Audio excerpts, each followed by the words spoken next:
ಭಾರತ ದೇಶದ ರಾಜಕೀಯ ಇತಿಹಾಸದಲ್ಲಿ ಮೊದಲ ಬಾರಿಗೆ ರಾಜಕೀಯ T20 ಪಂದ್ಯವನ್ನು ಆಡಿದ ಅಪರೂಪದ ರಾಜಕಾರಣಿ, ತಮ್ಮ ಮೊದಲ ವಿಧಾನಸಭೆಯ ಪಾದಾರ್ಪಣೆಯಲ್ಲಿ ಮುಖ್ಯಮಂತ್ರಿಯಾದ ರಾಜಕೀಯ ವ್ಯಕ್ತಿ, ಜಾತ್ಯತೀತತೆಯಿಂದ ಜಾತೀಯತೆಯೆಡೆಗೆ ಹೋಗಿರ್ತಕ್ಕಂಥ ವ್ಯಕ್ತಿ, ಅತಿ ಹೆಚ್ಚು ಗ್ರಾಮ ವಾಸ್ತವ್ಯವನ್ನು ಕರ್ನಾಟಕದಲ್ಲಿ ಮಾಡಿರ್ತಕ್ಕಂಥ ವ್ಯಕ್ತಿ ಹಾಗೂ 20 ತಿಂಗಳ ಕಾಲ ಯಾವುದೇ ಕಪ್ಪು ಚುಕ್ಕೆ ಇಲ್ಲದೆ ಸಮೃದ್ಧಿ ಆಡಳಿತ ಮಾಡಿ ಕರ್ನಾಟಕವನ್ನು ಒಂದು ಒಳ್ಳೆಯ ಉನ್ನತ ಸ್ಥಾನಕ್ಕೆ ಕೊಂಡಿರ್ತಕ್ಕಂಥ ಜಾತ್ಯತೀತ ವ್ಯಕ್ತಿ ಆಗಿರ್ತಕ್ಕಂಥ ಸನ್ಮಾನ್ಯ ಹರದನಹಳ್ಳಿ ದೇವೇಗೌಡ ಕುಮಾರಸ್ವಾಮಿ ಅವರಿಗೆ ಜನ್ಮದಿನದ ಶುಭ ಹಾರೈಕೆಗಳು.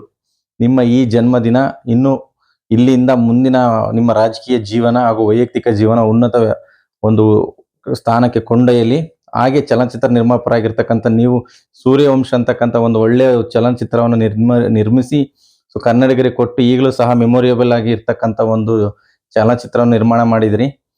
ಒಂದು ಒಳ್ಳೆಯ ಆಡಳಿತವನ್ನು ಕೊಟ್ಟು ನಿಮ್ಮ ತಂದೆಯ ಮುಖಾಂತರ ನೀವು ಒಂದು ಕೊಟ್ಟ ಮಾತು ತಪ್ಪಿರೋದಕ್ಕೋಸ್ಕರ ಸನ್ಮಾನ್ಯ ಕರ್ನಾಟಕದಲ್ಲಿ ಮೊದಲ ಬಾರಿಗೆ BJP ಎರಳಲು ಅವಕಾಶ ಮಾಡಿಕೊಟ್ರಿ. ಅದೇ ರೀತಿಯಾಗಿ 18ನೇ ಮುಖ್ಯಮಂತ್ರಿಯಾಗಿ ಒಳ್ಳೆಯ ಕೆಲಸ ಮಾಡಿ 24ನೇ ಮುಖ್ಯಮಂತ್ರಿಯಾಗಿ ಸಹ 1 ವರ್ಷಗಳ ಕಾಲ ಕರ್ನಾಟಕವನ್ನು ಒಳ್ಳೆಯ ಆಡಳಿತ ಕೊಟ್ರಿ. ಅಚಾನಕ್ಕಾಗಿ ನಿಮ್ಮ ಒಂದು ಕುರ್ಚಿ ಇಲ್ಲ ಈಗ. ಪ್ರಸ್ತುತ ಕೇಂದ್ರ ಸಚಿವರಾಗಿದ್ದೀರಿ.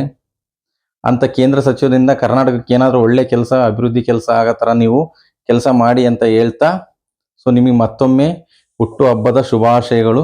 ದೇವರು ನಿಮ್ಗೆ ಆರೋಗ್ಯ ಇನ್ನೂ ಹೆಚ್ಚಿನದಾಗಿ ಕೊಡಲಿ. ಇನ್ನು ಕರ್ನಾಟಕದಲ್ಲಿ ನಿಮ್ಮ ಒಂದು ಸೇವೆ ಮತ್ತು ಸಮಾಜಕ್ಕೆ ಕರ್ನಾಟಕದ ಜನತೆಗೆ ತುಂಬ ನೀಡಿದೆ.